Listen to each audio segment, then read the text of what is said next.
Une catastrophe, un malheur, un désastre, une véritable gueule béante, la brèche de Saint-Louis. À ce jour, on dénombre 229 personnes emportées, tous des pêcheurs ou presque. Tous les habitants de cette île fluviale ont aussi été obligés de quitter. À cela s'ajoutent les conséquences économiques et environnementales. Au retour sur la terre de ses ancêtres, Ahmed Diagne se souvient, la mort dans l'âme.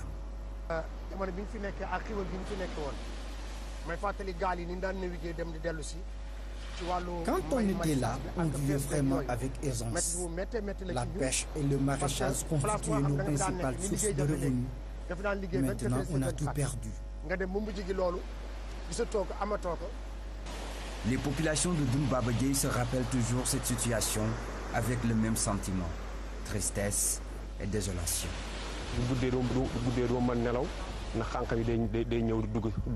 Moi, je ne parvenais pas à dormir parce que les vagues envahissaient toujours ma chambre pendant la nuit.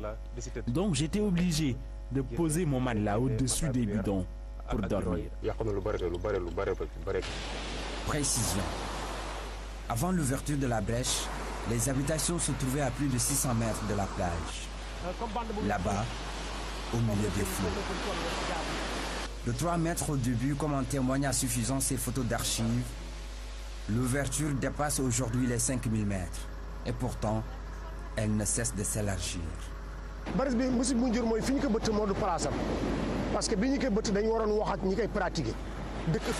La brèche a été faite sans aucune étude au préalable. En plus, les habitants de l'île n'ont pas été associés. Pire, la brèche se trouve entre deux marigots, ce qui favorise davantage l'ouverture de la brèche. Et voilà tout ce qui reste de l'île. Un lopin de terre abritant un unique bâtiment réclamant désespérément occupant et un cimetière faisant ses adieux avec ses quelques tombeaux. Le décor est pitoyable. Comme vous pouvez le constater, il ne reste presque rien si ce n'est qu'un bâtiment en ruine, des arbres déracinés, entre autres. Comment une telle décision a été prise? Des études scientifiques ont-elles été menées avant l'ouverture de la brèche? À l'université Gaston Berger de Saint-Louis, la réponse est sans équivoque. À l'époque, des collègues de notre laboratoire, à savoir les professeurs Abdoussen et le professeur Maïtounian, avaient écrit un papier qui avait été publié dans les journaux de la place. Le contenu, c'est qu'ils attiraient l'attention sur le fait que, premièrement, on a ouvert la brèche sans soubassement vraiment scientifique derrière et que sans aussi calcul des conséquences que cela pouvait avoir. Ils avaient attiré l'attention sur le fait que ça avait été fait sur du sable et que le sable, son érosion est hyper facile. À la division régionale de l'hydraulique de Saint-Louis, les techniciens trouvent une explication à une telle mesure. Non seulement c'est la précocité de la crue, mais aussi où le mois de septembre a été un mois exceptionnel. Les cotes d'alerte ont été déjà dépassées puisque la cote d'alerte au niveau de Saint-Louis c'était 1,75 m. 1,75 m, on était déjà à 1,95 m au niveau de Saint-Louis.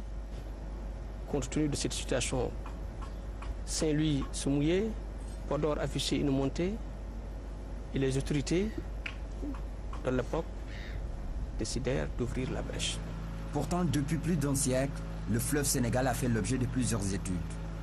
Des études qui n'ont jamais pris en compte la situation exceptionnelle qui a occasionné la brèche. La particularité de Delta, c'est là où nous avons eu beaucoup de thèses des hydrologues de ce pays-là. Et même depuis 1903, que le cours d'eau est suivi, il n'y a pas des études spécifiques pour l'ouverture de la brèche, mais des études antérieures ont été faites. Maintenant que le mal est fait et perdure, reste à trouver une solution durable avec une stabilisation de la brèche. C'est de canaliser et de baliser ce canal-là. Deuxièmement aussi, le côté par exemple de Gagnolet, d'essayer de protéger cette partie-là en faisant un enrochement. Et en tout cas, d'essayer aussi d'impliquer par exemple le monde de l'université pour faire des modélisations. La ville tricentenaire a connu plus de 20 brèches naturelles depuis le XVIIe siècle. Mais celle de 2003 résultant de l'action de l'homme a été catastrophique. Maintenant que l'ouverture se déplace de plus en plus vers le sud, d'autres localités comme Pilote-Bar, risque elle aussi de subir le dictat de ces vagues assassines.